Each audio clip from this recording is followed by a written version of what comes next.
नमस्कार।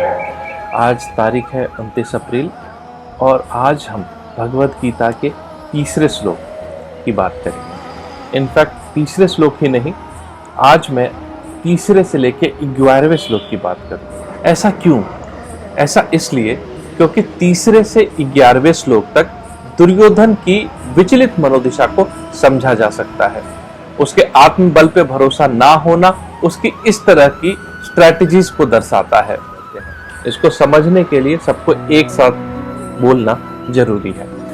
तीसरे क्लॉज में दुर्योधन अपने आचार्य द्रोणाचार्य का ध्यान पांडवों की आर्मी व्यूह रचना में खड़ी है उस पर दिलाते हैं और ये बताते हैं कि आपके ही शिष्य धृष्टद्युम्न ने इसकी रचना की है। और उसके बाद चौथे, पांचवे और छठे, इन तीनों में वो पांडवों की तरफ से जितने महारथी, बड़े बड़े महारथी लड़ रहे थे उन सबकी गिनती करते हैं। सातवें से द्रोणाचार्य की तारीफ करते हैं, उनको द्विजोत्तमा कहते हैं।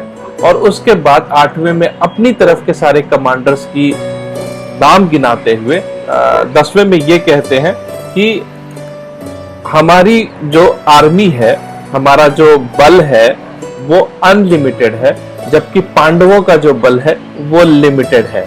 और 11वें में पूरा आह्वान करते हैं सभी से कि हम सब जनरल, हम सब कमांडर्स भीष्म के अंडर, भीष्म के गाइडेंस में भीष्म को सुरक्षा देते हुए और उनसे सुरक्षा लेते हुए युद्ध करेंगे। अब इसको मैंने मेंटल गेम या बैटल स्ट्रेटेजी क्यों कहा? देखिए, अगर आपको किसी को प्रोवोक करना है तो आप कैसे करेंगे?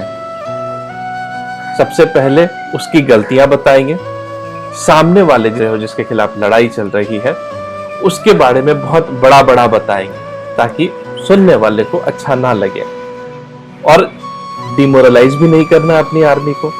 ये सब करने के बाद आपको उनका मोरल बढ़ाने के लिए अपनी तारीफ भी करनी है। दुर्योधन ने एग्जैक्टली यही किया है अपने इस संवाद में। इसमें 3 मास्टर स्ट्रोक हैं जो दुर्योधन ने खेले हैं। पहला मास्टर कार्ड और सबसे इंपॉर्टेंट मास्टर कार्ड वो धृष्टद्युम्न का है। धृष्टद्युम्न द्रौपदी के भाई हैं, द्रुपद के बेटे हैं। द्रुपद ने द्रोणाचार्य द्वारा आधा राज्य लेने के बाद अपने अपमान का बदला लेने के लिए एक यज्ञ किया था, और उसी यज्ञ से द्रौपदी और धृष्टद्युम्न दोनों का जन्म हुआ था। धृष्टद्युम्न का जन्म ही द्रोणाचार्य को मारने के लिए हुआ था।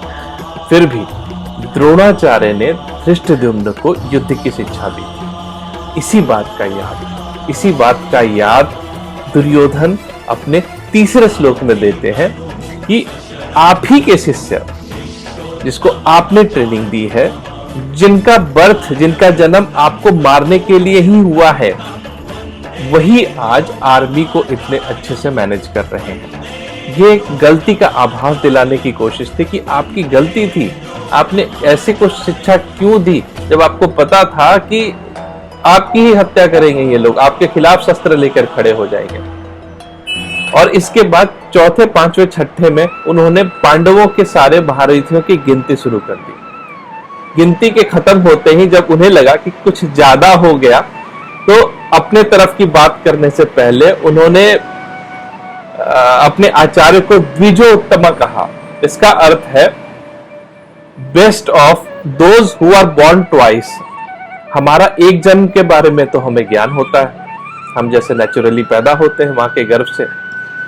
दूसरा जन्म जब हम स्पिरिचुअली अवेकेंड होते हैं, हम स्पिरिचुअलिटी को अपना जीवन समर्पित करते हैं, तब उसको दूसरा जन्म माना गया है। इस तरह के 2 जीवनों को जीने वालों में भी सबसे श्रेष्ठ कहा अपने द्रोणाचार्य को।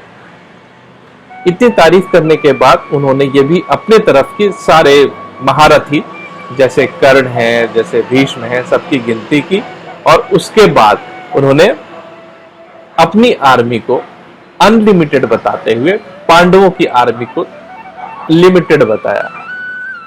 और 11वें श्लोक में उन्होंने ये कहा कि हम सभी कमांडर्स भीष्म पितामह के निर्देशानुसार लड़ेंगे, उनको पूरा समर्थन देंगे, संरक्षण करेंगे। याद दिला दो, भीष्म पितामह दुर्योधन के सेनापति थे और धृष्टद्युम्न पांडवों के सेनापति थे। अब इसके बाद सवाल ये उठता है कि इस मेंटल गेम जो दुर्योधन ने खेला उसका असर क्या होता है। क्या गुरु द्रोणाचार्य इस बात का जवाब देते हैं या कोई और देता है, ये अब हम पता करते हैं 12वें श्लोक से।